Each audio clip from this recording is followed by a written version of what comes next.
दोस्तों नमस्कार। आज है 2 अगस्त सन 2024 शुक्रवार। Colonel Ajay CO Ajay Astromoney group first global astrofinance digital channel से आपसे मुखातिब होता हूं।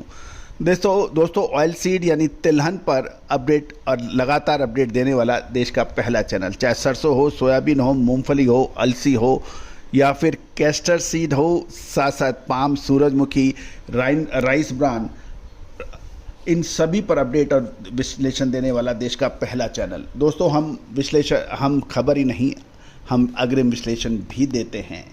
दोस्तों आज के एपिसोड में हम सरसों के ऊपर करेंगे चर्चा। सरसों के ऊपर हमने जब सरसों में थोड़ी गिरावट देखी गई थी, उसमें अग्रिम अनुमान देते हुए कहा था कि अगस्त के प्रथम सप्ताह के आसपास सरसों में पुनः हलचल देखने को मिल सकती है।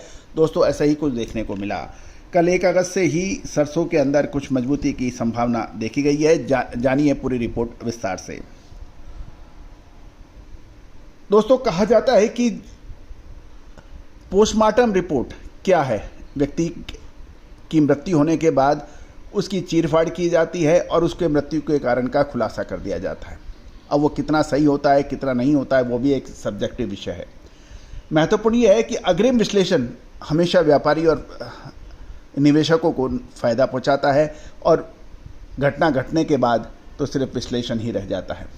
दोस्तों पूरे विश्व में खाद्य तेलों में लगातार मंदी देखी जा रही है, चाहे वो पाम तेल हो, सोया तेल हो या फिर सूरजमुखी तेल हो। भारत के अंदर तो मंदी और भी है। उसका प्रमुख कारण चाहे कोई भी बताया जाए कि बंदरगाहों पर आयातित तेल का बड़ा भंडार जमा होना, जून जुलाई के अंदर ज़बरदस्त मात्रा में खाद्य तेलों का आयात होना प्रमुख कारण बताए जा रहे हैं। आयात शुल्क को नहीं बढ़ाए जाना ये प्रमुख कारण बताए जाते हैं।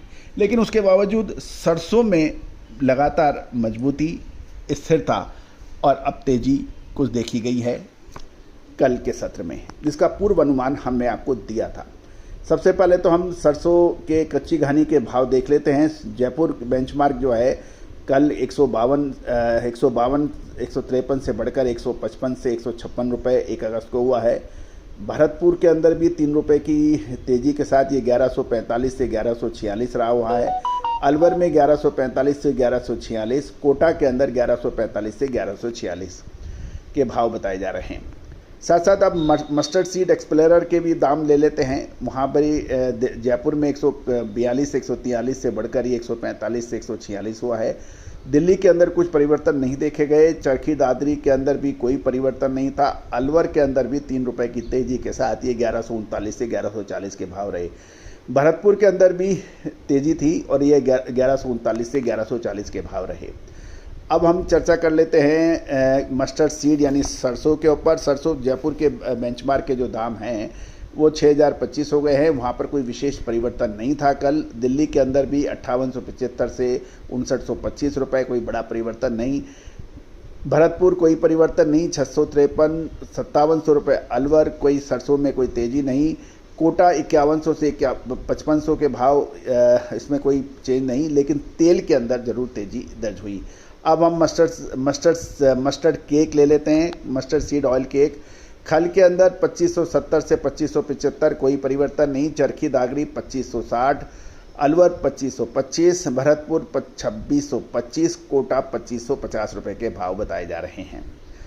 और अराइवल की हम बात करें तो 3.25 लाख बोरी के मुकाबले 3 लाख बोरी की आवक रही। राजस्थान में 1,70,000, मध्य प्रदेश में 2,25,000, उत्तर प्रदेश में 35, हरियाणा पंजाब मिलाकर 10, गुजरात 10, बाकी स्टेट 50, कुल मिला के 3 लाख बोरी की आवक रही, जो पिछले सत्र में 3.25 लाख बोरी की आवक थी।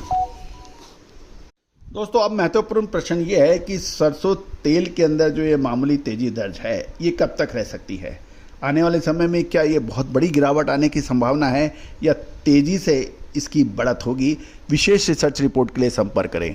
याद कीजिए सोयाबीन, सरसों, मूंगफली, तिल, अलसी के ऊपर भी आपको याद होगा हमने फरवरी मार्च अप्रैल के अंदर जब 50-52 के भाव थे उस समय हमने कहा था कि अलसी के दाम तेज़ हो सकते हैं और वो 65 रुपये तक तेज़ हुआ। कैस्टर सीड के अंदर भी हमने आपको अपडेट दिए थे, वो सही साबित हुए। सोयाबीन और पाम के ऊपर भी हमारे अपडेट सही साबित हुए हैं। अब विदेशी खबर बाजारों की खाद्य तेलों की खबर देखें तो वहाँ लगातार गिरावट का रुख है। मलेशियन पाम तेल की गिरावट भी लगातार जारी है। शिकागो में कल के सोया तेल की दाम भी कमज़ोर हो गए हैं और महत्वपूर्ण यही है कि उत्पादक मंडियों में सरसों की दैनिक आवक, जैसे हमने आपको डिटेल दी, उसमें कम हो रही है और उत्पादक राज्यों में मौसम खराब और स्टॉक की और किसानों की बिकवाली कमज़ोर होने से आवक में कमी आई है, ऐसा कुछ व्यापारियों का कहना है।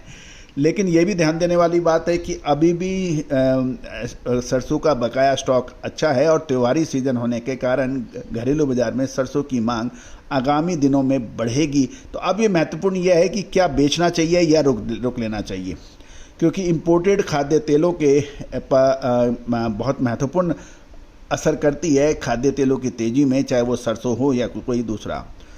गौरतलब है कि अब सरसों एक निर्णायक मोड़ पे आ गई है। दोस्तों, एक तरफ सोयाबीन की बिजाई की खबरें, अंतर्राष्ट्रीय बाज़ारों में अमेरिका, ब्राज़ील, मलेशिया और इंडोनेशिया में खाद्य ऑयल सीड्स की खबरें, ये सारी काफ़ी हद तक जिम्मेदार होती हैं घरेलू बाज़ार में खाद्य तेलों की तेज़ी और मंदी पर। सरकारी नीतियाँ भी इस पे बहुत महत्वपूर्ण होती है कि वो इसमें तेज़ी कितनी बने।